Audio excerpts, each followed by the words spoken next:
You are listening to More Human, the show where we share the stories that encourage leaders to make their businesses and organizations more human. I'm your host, Jeremy Newlick. It's just before sunrise, and I'm blaring music in my Ford Explorer, heading east through downtown St. Louis. And because there's not another soul in sight on the road, I'm lost in my own thoughts. Most of my thoughts have to do with regret, because I'd become the victim of my own thinking. Several weeks earlier, I had this idea to compose a day in the life feature on an interesting human for a business magazine. And rather than just call the guy and do a pseudo, hey, walk me through your day approach, I took the thing literally. So I asked my subject, assuming he would say no, hey, I'm going to be at your front door the moment you get out of bed. Is that cool with you? And he said yes. He was totally game. And his start time? 5:20 a.m. And this is March. So 5:20 is cold and dark. But I wanted to make good on my agreement. And so that's what placed me in an elevator of a downtown condo at 5:30 in the morning. The elevator doors open to a long hallway that seemed to go on into infinity. And after the doors to the elevator slam shut, there's this penetrating silence. I take a couple of steps down the hall, squinting at the doors and looking for the condo number. And that's when I first hear the coughing. It's faint, but it sounds like a deep cough. And with every step I take down the hall, the coughing, it's getting louder. I feel bad for whoever's producing it. There are brief moments when the coughing stops, but then it picks back up again, and it's getting louder and louder. And soon, I arrive at the door for my interview subject, and of course it turns out that behind that door is also the source of the coughing. Now, my immediate thoughts are extremely self-serving. Perfect. I will either need to reschedule this thing, or I will need to be with the person who's coughing all day. I hesitate to even knock. If he sounds like this all day, then how good of a story could I really write? But I knock. Gently. Like I was checking the box on knocking. I had already created an excuse. Oh, sorry. I tried your door, but there was no answer. A boxer-clad man answers the door. His body looks like it's carved out of wood. His ab muscles look like they were point and clicked into place. And with every cough, every fiber of his body tenses and changes resolution. And between the heaving coughs, he invites me inside. And we wander down this narrow hallway that is a wardrobe rack with women's clothing. It's probably here it should be mentioned, I suppose, that my interview subject is a fashion photographer. We pass into an open condominium, and the space is so completely Spartan. It doesn't look like anyone really lives there. There's no TV. There's no photos on the wall. Spare furniture. And to the left, his bedroom has a mattress on a minimal frame, and he indicates, again, through the coughing, that he is headed into the bedroom to shower and get ready. And I could make myself at home. I sit on a stool in the kitchen area, and I listen again to all the coughing. It begins to subside. It winds down, and my interview subject emerges. Blue jeans, cowboy boots, t-shirt, and vest. We're about to embark on a location shoot for a shoe brand. So I don't want to pose an awkward kind of thing here, but do we need to reschedule? You sound like you might be sick, so maybe you'd prefer if I'm not hovering all day. Oh no, he says. It's no big deal. I just have cystic fibrosis. And immediately, in my mind, I go through the mental files on disease. Cystic fibrosis. Now that sounded bad. Had I seen telethons on that? Don't people die young with that thing? This guy's 45-ish or something. Why is he still alive? But before I can think too much, we're already headed to the parking garage to get in his car. Now, I consider myself to be a fairly fit sort of individual. I run marathons, but this photographer, this guy with a disease, ran circles around me all day. We were moving boxes and lighting equipment and shouting directions, and he had a weird combination of like high expectations of every person we interacted with and an unadulterated joy about everything he was doing. And we were nonstop until 11:30 p.m. that night. And it wasn't until there, in the stillness of his condo, that I realized something. In just a few hours, he's gonna wake up. He's gonna be coughing again. And that is him every single day. And I wondered what that would be like.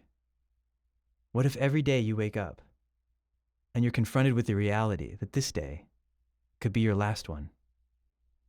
Maybe this is the day that the thing finally kills you. I can live every day really appreciating that day. Right. And that's just a real thing for me. And it's not a Carpe Diem bumper sticker. It's not a Carpe Diem bumper sticker. It's like a real for thing. Real. Yeah. And so if that is the trade-off, like maybe you'll have a somewhat shorter life, and maybe sometimes it'll be more difficult because of this, or there'll be challenges or pain involved, physical, emotional.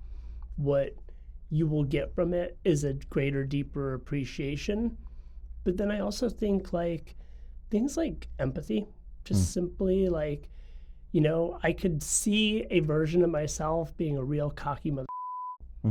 And maybe I learned a certain degree of empathy, humility, right? Totally, from that helped me to put that energy into a path that was more productive and maybe a little more kinder, a little more human, as the podcast talks about. Good theme, right?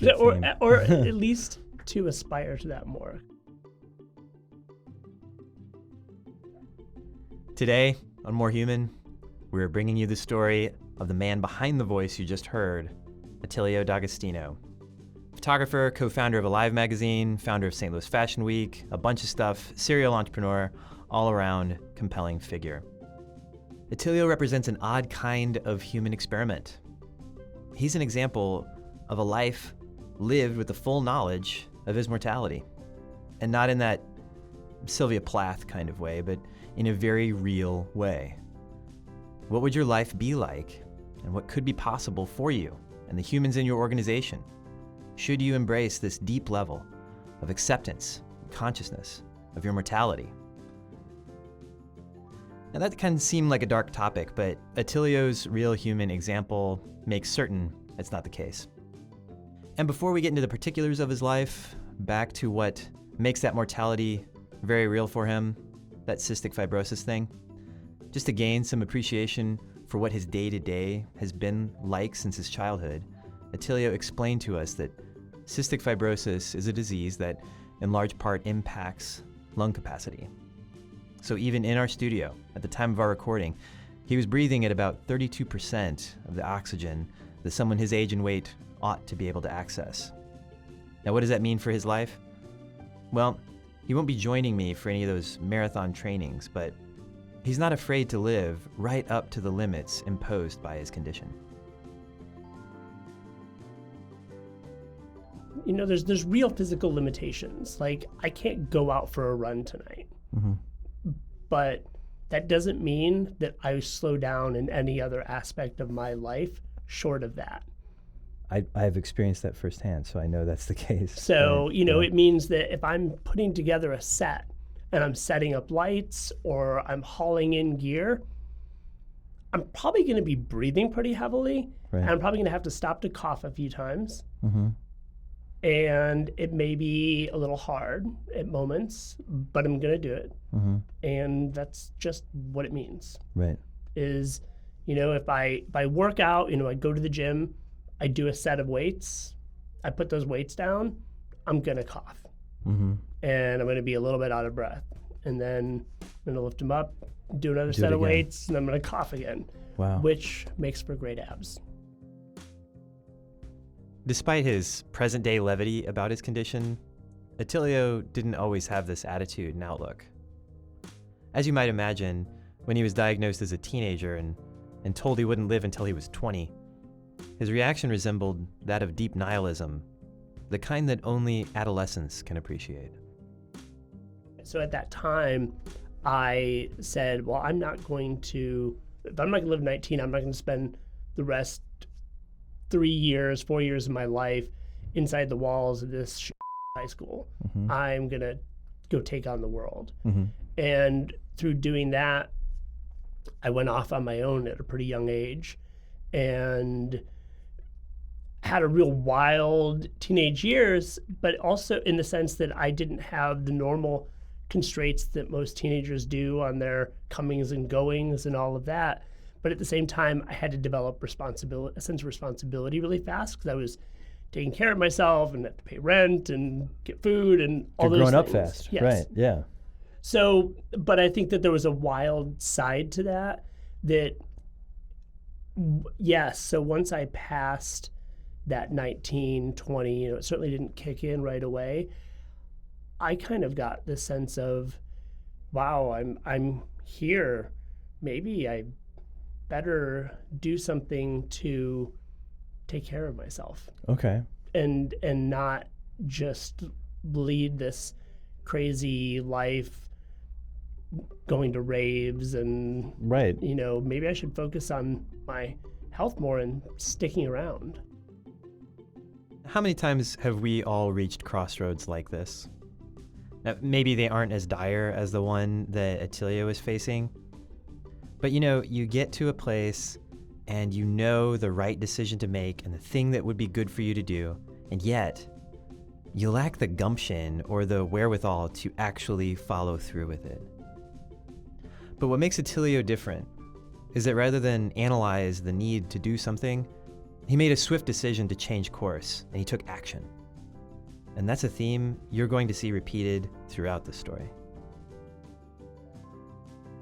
The story could certainly sound romanticized, and it loses maybe the difficulties that were involved and the imperfection because it can be so easily romanticized. But the reality is, I said that, and then I did it. And I became very focused on it and started working out intensely, monitoring my nutrition, learning what I could about nutrition from what I ate to supplements, and really lived that life and found that it made me much healthier and stronger than doctors at the time predicted could be achieved through healthful exercise, diet, and supplements, that type of a holistic approach outside of medicine.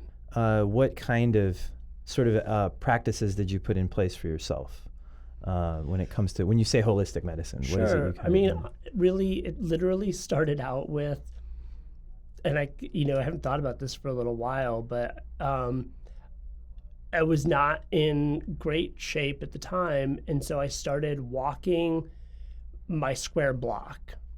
And I would, try to jog one leg eventually. Of that block. One of the straightaways, right? Yeah. And then to jog 2 legs, and then jog 3 legs. And they had a little workout room in the apartment complex that I lived in. And so started going into that workout room and trying to figure that out. That was probably the slow, part. Kind of got myself built up a little bit there through those workouts before I went and got a trainer. And I can remember, this was at a place called LA Workout, like of all the damn names, right? Yeah, it's perfect. And do you remember, what was it called? American Gladiators, like the original incarnation? Yeah. And they had like the characters, like Blaze. Yes. So they worked out there. No way. Yes, because it's in LA, so of course that just happens everywhere. It's bizarre. I just have this very vivid memory. I always remember going up to the weights where you curl your weights, you do your curls, and I had the 12-pound weight. And I'm struggling with a 12-pound weight, and that woman, like I know it was Blaze, whatever her name shoot. was, Laser or something. Yeah, right. Like giant, tan, much taller than me anyway, and like blonde hair, like flowing mane, like walks up and like I don't even know what she weighs. She picked up. She picks up these giant weights and like standing right next to me, she's just like curling her waist. So I was like. During Attilio's phase of building his physical strength, he was also working to engage himself intellectually and politically. He was working for Tom Hayden as a legislative aide. Hayden was a lion of the 60s and the radical left turned member of the California Senate. And you can imagine for a young Attilio at that time, since he had come to some understanding that he was indeed planning on living, that he wanted to have an impact on the world and that impact could be maximized. And he saw that his role in working for Hayden was in alignment with that sort of goal. But by the early 90s, Attilio had already become disenchanted with the political world. The Hayden office was in LA during the '92 rebellion from the Rodney King verdict, and many of the changes that he felt he was working on making were not taking hold. He had visions of a more just and equitable world, and though he and a team of activists had worked hard, the changes they made felt superficial. So he started to toy with this notion of going into business for himself as a personal trainer, opening his own gym. And since he had a natural affinity for the work, and he felt like that work made an impact on people, this idea just started to germinate. And around that same time, he also met a woman, and they fell in love. And a few months into the thing, she made a decision to finish her degree at Indiana University, a world away from Los Angeles. So Attilio was at a crossroads. He could stay in California and continue his work with the state senate, or he could completely uproot his West Coast life for a new start in Bloomington, Indiana, the home of Johnny Cougar, and begin a sort of entrepreneurial fitness journey. What I found was, on a personal level, the things that attracted me to politics really? and activism in the first place. Really? So what were those things? Building community Mm-hmm. and having a personal connection with someone that can be a positive impact on their life. And as any personal trainer will probably tell you, you can become very intimately involved with your clients in terms of a strong a relationship, like strong personal relationship. You will both often end up caring a lot about each other's lives. Mm-hmm. And so for me, learning about people's lives and helping them to pursue a path to their own personal improvement through physical activity, I found that to be very meaningful. It was a very direct connection to helping people to improve their lives. Attilio arrives in Bloomington, Indiana, and almost right away, he sets up his personal training business. He's seeing clients right and left, and he's beginning to have the kind of impact that he was hoping to have from his political days. And it's actually through a fluke occurrence that he and the aerobics instructor at the gym have an opportunity to purchase that gym and its equipment from the original owner. They use that as a chance to start their own space, and Evolution Fitness is born in late 1996. And it was then that Attilio met a person connected to the fitness world with a very different business model. And being a keen observer of systems that he is, Attilio begins to apply what he sees in retail to his own aspirations. I met a guy and became friends with a guy who had a women's apparel retail store, like a little boutique. Okay. And really just through talking about him, I started to understand, talking with him, the concepts of retail, right? Like he would buy things wholesale, sell them retail, and that whole thing. Seeing somebody like that's, I often think of mentorships, right? Mm-hmm. I think mentorships can be so important because just somebody seeing how something's done, like those mechanisms, can help them connect the dots to then go do it. Where the gap was, what's the architecture of how this world or life works? You just needed to see the machinery. Yeah. And then you can reverse engineer that or engineer that in your own way. Right. But it's hard to take that leap without seeing it. It's like you play life by ear, because you're like watching the thing being orchestrated, done, and then you're like, oh, I can play that. Okay. I think it's a great way of putting it. Okay. Absolutely. So but if in this case initially, it was just for me. It's like, oh, I could order my supplements for myself and pay a lot less. And that's Awesome. it. Right. Because I own a business now. Woo! So I'll call them up and be like, hey, I own a business. Hi, Send me my supplements for less. Oh, I see. So you're just like, okay. So you just spin up a business so that you can call up and buy things wholesale Right. at a reduced rate, so Right. that you can get the things that you're wanting for your own needs, for taking care of your body, for being the trainer you want to be, all that stuff. Yes. Interesting. And so then Okay. I was So then calling you're the like- wholesale warehouse, Right. having my supplements shipped to me, Yeah. getting the wholesale catalog with all the prices, knowing what the prices were at the GNC. Yeah. And I literally said, I don't know, I'm not doing anything at night, and it's just, I don't have anything to lose. I wonder if I put out a flyer and said, I just made up the flyer. You're and it still said, so punk rock. tear up What if I your- make up a flyer? Sorry. With the little tabs on the bottom, Yeah, you like like slice you it with slice the phone it off, numbers. right. Yep. Oh yeah, it had the sliced up phone numbers. Oh yeah. And said, tear up your GNC Gold card. Nice. I sell for less every day. Good copywriting. I mean, yeah. it worked. So I take those flyers, really bright. Like, remember you could go to Kinko's and get like The rocket neon. ship yellow or whatever it was called? Yeah. So I took those and just put them all over the dorms, the workout spaces, and the fraternities at IU. And the guys started calling me because I did things like, whatever at the time EAS was a big deal. And whatever, like a box of Myoplex was $100. But I could buy it wholesale for $42 if I bought like 15. So I'm like, well, if I can get it for $42, I'll sell it to them for $59.99. Mm-hmm. Why would they go to GNC? Well, Right. they wouldn't. Right. I mean, at least Right. they didn't. Supply demand works here. Right. Yeah. And I have no overhead except my gym, which I've already got, and I don't have any employees, and it's another, $20 in my pocket. You're managing inventory. Right. Right. Okay. So literally, people started calling me, placing orders. What can you charge for creatine? This, that. You're a legal drug dealer. Illegal drug dealer. And I would get all this stuff in. I would load up my car, and I would drive around to them. I'd give them their supplements. There was no Literally out of Square the credit card processing. Trunk of your car, cash. Trunk of my car. Give me cash. Here's your supplements.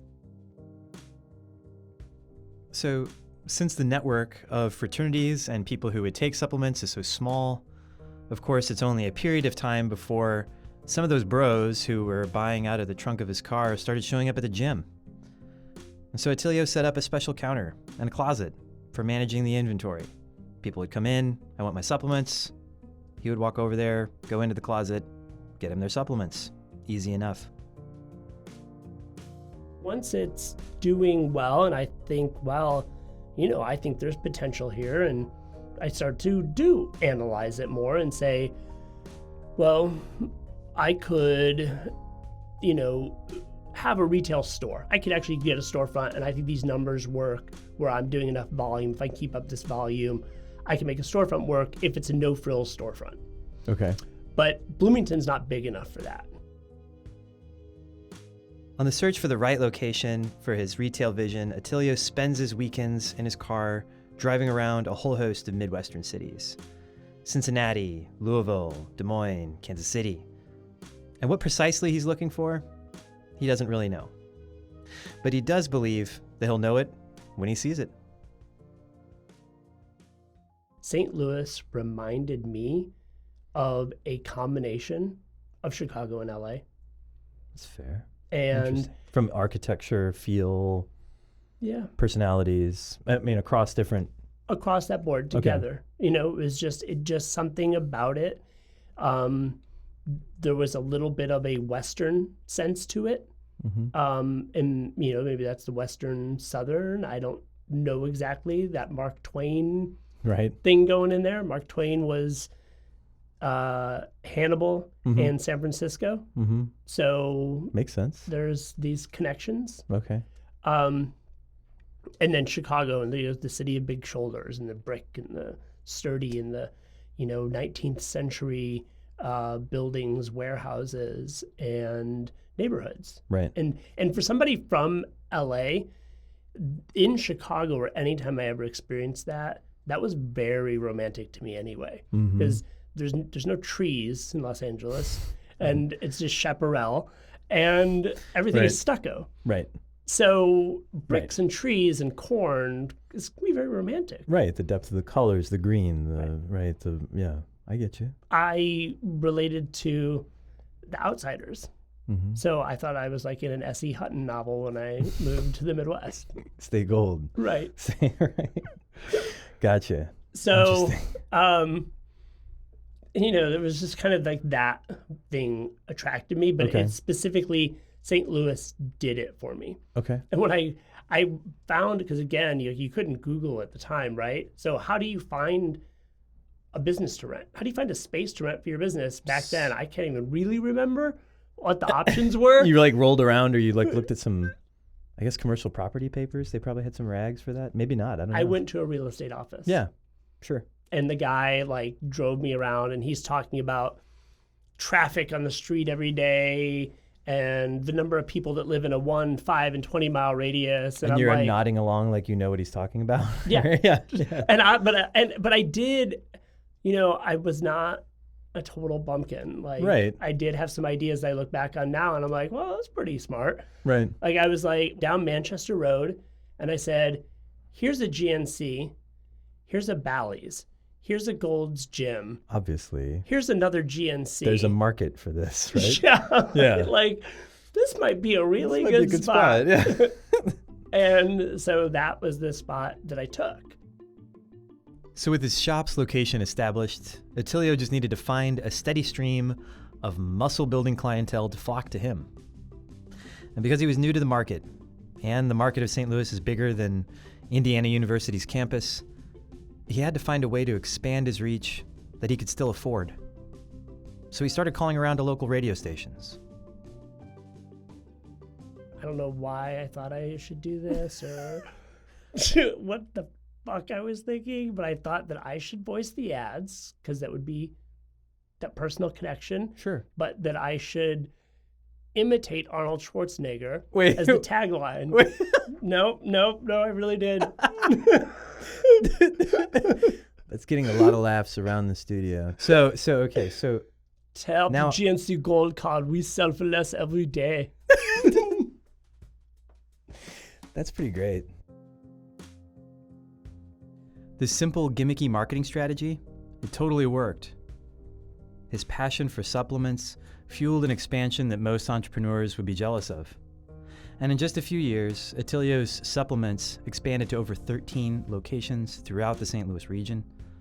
The Midwestern, suburban folks loved the straightforward, no-frill stores, and because his name was on the stores and his voice was on the commercials, Attilio himself had gained some notoriety. But Attilio, once again, found himself at a crossroads. He felt the weight of managing a company of this size had created a distance between him and his customers. And just like when he was back in California working for Tom Hayden, this feeling of not being able to have an impact on the lives of people was completely objectionable to him. I loved supplements. I loved all of that when I had a personal connection with people, when I was at the counter, when I was talking to people, working with them, getting them their supplements. Right. When I had 13 stores and I was the manager of 13 stores, I didn't love that life at all. What were intimate customer experiences at supplement stores packed with the promise of life transformations had become the managing of spreadsheets and HR policies. This thing that started with wonderful intentions for Attilio had become a drag. And I want to pause here because I think it's an important theme that emerges with each of these crossroads for Attilio. As he goes on his journey, there are principles he is just unwilling to compromise. And I bring this up because I think a lot of us have had these intuitions or ideas. But either because of our biases or sunk cost fallacies, we have lacked the courage to change course. So remember that. More to come on that later. And around this time, Attilio had begun to feel less fulfilled. A new opportunity started to emerge. Because most of the people who were taking supplements had weight loss or muscle gaining goals, they had a need for more information, recipes, diet plans, workout regimes. So a newsletter or something that could be distributed through stores would at least help him to feel closer to reaching his audience. At the same time, Elizabeth Tucker, fresh out of high school, was hired to work in the back office of Attilio's discount supplement stores, and she started to show a great capability in managing strategy and people. And Kelly Hamilton, another new hire, had shown an aptitude for writing, communications. So between the three of them, Attilio, Elizabeth, Kelly, they started to get serious about an editorial style and a direction for this newsletter. And this newsletter that just started, a free zine on the racks in the front of a discount supplement store, became a live magazine. The publication that is today a lifestyle media company highlighting artists and creatives all across the Midwest. While we were still running the stores, we distributed it through the stores, but then also, and I don't even remember where this came from, but maybe it might have just been seeing it out, other publications out in the community, like, and thinking, in racks, right? If we put it out there, then it becomes also an advertising tool for us to bring people into the store. Right. And it also, but through that distribution, we could sell ads to support the publication beyond just it bringing us business. Then when we sold off the stores, we kept the publication. The letting go of the stores was the most casual of mentions. I mean, could you even imagine that? Like, you spend years building something has your name on it, something that has your voice promoting it, in an industry you care about. And at its peak performance, when you have expanded into new markets and ideas, you just let it go. And why? Because it is fundamentally unsatisfying. Because it no longer serves the depth of the experience you wanted. So you jettison the thing. And for what? A media company. I mean, didn't someone tell Attilio that print is dead? Didn't someone work to reason with him on creating a size of market potential or at least a business canvas? There was none of that. Attilio has lived and continues to live by a very simple principle. And it's why the story is not romantic. It's not a carpe diem bumper sticker. It is, however, what is possible if you understand that today could be your last day. If you realize that every day is a precious gift, you don't want to waste that day doing what is not, you don't love and what's not meaningful to you. Right, why would you? Right. It doesn't matter if somebody's paying you for it, because what is $100,000? What is $1 million? What is $10 million? What is $1 billion? If you only have a day. Right. And if what means most to you is the day and not the dollar. As Alive evolved, so did the areas on which the magazine would focus. The expansion of what was a newsletter for supplement shoppers began to take on a life and breadth that reflected the areas Attilio always held dear about what makes a community. As our business grew to become more dependent upon advertising in the lifestyle space, it aligned with what my personal interests had always been. So going back to those teenage years, my personal interests had always been in modern design, fashion, architecture, furniture, and publication design, visual communication. Photography, never in the sense of, I want to be a photographer, or I'm studying images as, I love photography. I love to look at photos because I love photography, but it was in terms of I loved design and receiving that was through images. I loved fashion, getting that was through images. I loved architecture, modernist movements, and receiving that was through visual mediums. So I was my personal life had always revolved around visual communication in that way. Several years into Alive's existence, the publication began to carve a niche. It had a following, a real readership. And it was around this time that Attilio helped together a team from inside and from outside the publication that would launch the St. Louis Fashion Week, something that's still going strong to this day. And he became dedicated to raising the visibility of the creative class in what is generally perceived as an average Midwestern city. And since he'd become creative director for the publication, he would often go on the feature photo shoots. And Attilio would act as an assistant and would pay close attention to the mechanics involved in capturing images. But even paying close attention couldn't have prepared him for what happened on what was supposed to be a casual photo session. I ended up shooting an editorial that wasn't planned for me to shoot, and it was a fashion story. Oh, wow. And so we booked a photographer, can't work out, yeah, thing's gonna be due, yes. here's your camera. So we had a hair and happens. makeup artist, Yeah. Bob Pitts, who had Studio 703 Salon here, who he was a photographer and had a career as a fashion photographer.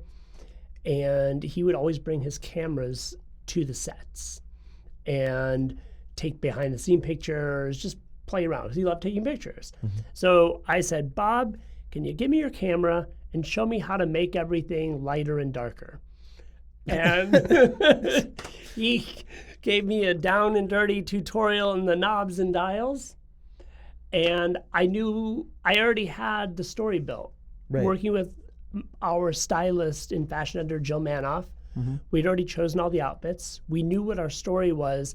I knew what all our scenes were. So I knew what the frame was for the image. We had our model. We knew what our makeup plan was. So for me, thinking about it then, that time and place, I already knew what my frame was. I just had to get there and make sure that you could see the light and the camera worked and operated and captured that frame, that image that I wanted to see. And that story was successful. And the people who were around that model, and they are still significant in the world of St. Louis, Jeff and Mary Clark at Mother Model, gave me the opportunity from that to work with their models, shooting model tests. So what started as a passing sort of appreciation for photography, almost overnight turned into a new pursuit for Attilio. And today, if you Google his name, you will be flooded with images of high fashion photo shoots. And that's because it took Attilio just a matter of hours to unpack and learn what it takes most people to develop after a number of years. I mean, today he is a legit fashion photographer. Again, most people I know, even really accomplished people, would want to ensure that they had the proper rigor and understanding before attempting such a pursuit, right? So they would want to make sure that they had studied political science before getting into politics, and studied business before, founding a company, or studied art before becoming a photographer. But the need for crossing those kinds of chasms is just not a thing for Attilio. I mean, to review, he has gone from skater punk dropout to political activist to personal trainer, supplement slinger, business owner, and then publication founder, and now to fashion photographer. And nowhere in there did you hear anything about, I have no business doing this. It was like, I am definitely fearless. Like, let's just analyze it like that. I will do. I don't think of it as reinventing myself. I do what I want to do, and I don't worry about what I think of as artificial rules that people create for themselves. And that was the same thing going back to when I was 14 and said, what is this rule? Like, oh, I have to go to high school and then I have to do this and I have to do that. Like, I don't know how long I'm going to be on this planet, but I can do whatever I want to do. And it's no different now. Like, if this is what I want to do,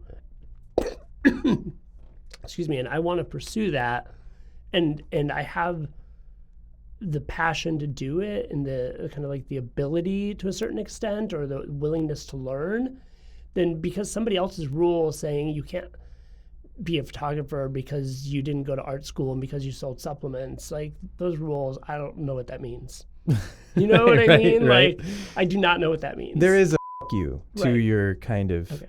right? I mean, is that kind of what you're saying? Like, it's kind of like I don't have any need for that. That's irrelevant to me. And I think it is fundamentally for everybody. I think so many of those rules are artificial constructs that people have created for themselves. And so to me, it's not reinvention, because I'm not reinventing anything. I'm just continuing to do what it is that I want to do. Do you think that kind of approach that you've taken to your professional life, to creatively who you are, is something that's available to all people? Or do you think that that's something that you are more somehow capable of doing than maybe other people are, in terms of being this willing to be fearless and go out and do the thing that drives you? I think that I recognize that in my life, I've had certain advantages and privileges that have allowed me to do that. So the family that I come from is, I was raised by two really smart scientists, and they exposed me to a lot of cultural richness. They exposed me to a lot of modeling of how to be educated. They taught me to read at a really young age, and built my world around reading things of real quality and engaging with the world in a really deep way. And I don't think that I can disconnect those benefits and assets that I came into my 14-year-old self with, my 20-year-old self, and my 30-year-old self, and on from everything. And so coming from that place of privilege built a foundation for me to achieve these things. I had these assets already. I understood what modern design was. I knew how to go to a library and where to look.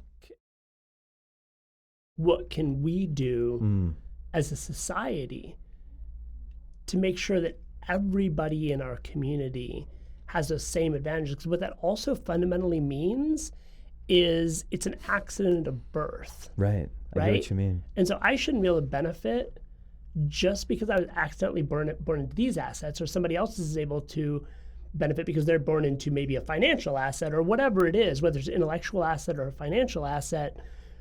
Certainly had a head start in the birth. Right. And then how does that work for other people that didn't have financial or intellectual head start in terms of They didn't have the birth? privileges that you had. Right. Weren't set into the world with those assets. If you think that you were able to achieve your next thing that you want to achieve, let's say over the period of the next few years, and being sensitive to the fact that that I know that you live every day as though it could be like, hey, something could happen, which I know oddly is the truth for everyone, but for you especially, right? It's like part of your consciousness. But like, if you were able to achieve what you're hoping to do over a period of years, what do you think would be different about the world if you were able to communicate what you really wanted to communicate? What do you think the world would be like? How do you think it would be changed? Well, how do you hope it would be changed? I answer that in just a slightly different way, which is, I don't think that there's any one thing that I can do that's going to change it in that way. Sure. But I think that I really can contribute. I could do the actions that I choose and the choices that I make and the world that I contribute to building, to having a more equitable world around me and leaving a more equitable world behind. So that is what I say was important to me. And I don't think that I can do that on my own, but I think that I can make meaningful contributions along with other people.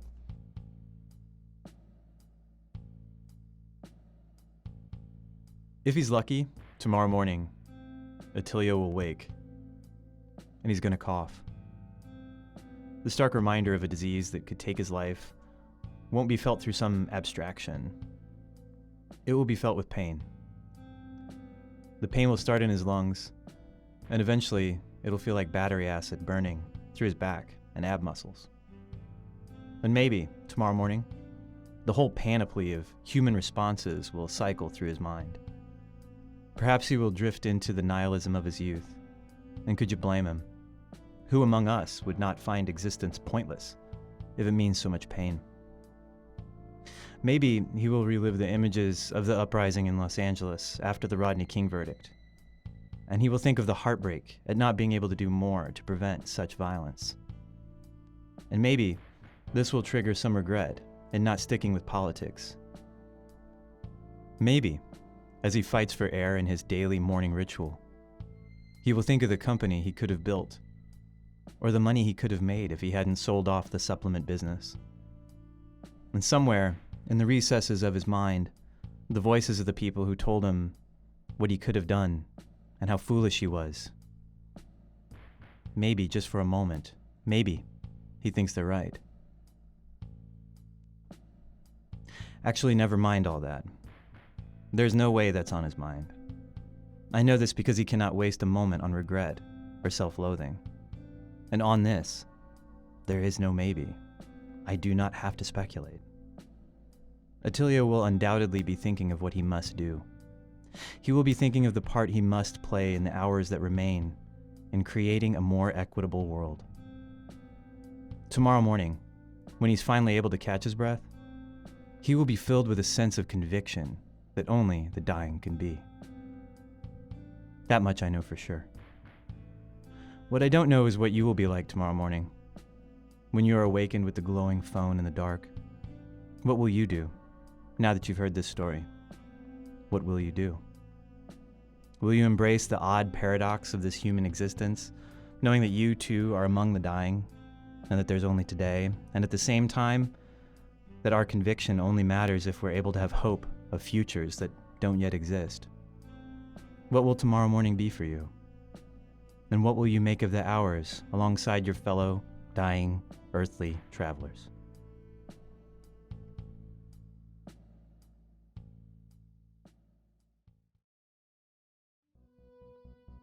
This has been More Human, a production of the Be Human Project. Editing and sound design by Khalees Walker, with art direction by Steph Sabo. It's written and hosted by me. Our intro music is provided by Snarky Puppy. Additional music by Aalto, Broke for Free, and Rafael, Archangel. We record and produce this thing at our studio at Big Wide Sky, a human business consultancy. To subscribe to More Human, search for More Human anywhere you subscribe to podcasts. And to learn more about the Be Human Project, or if you dig anything you heard today, check out our website at behumanproject.org. And visit often. We love humans.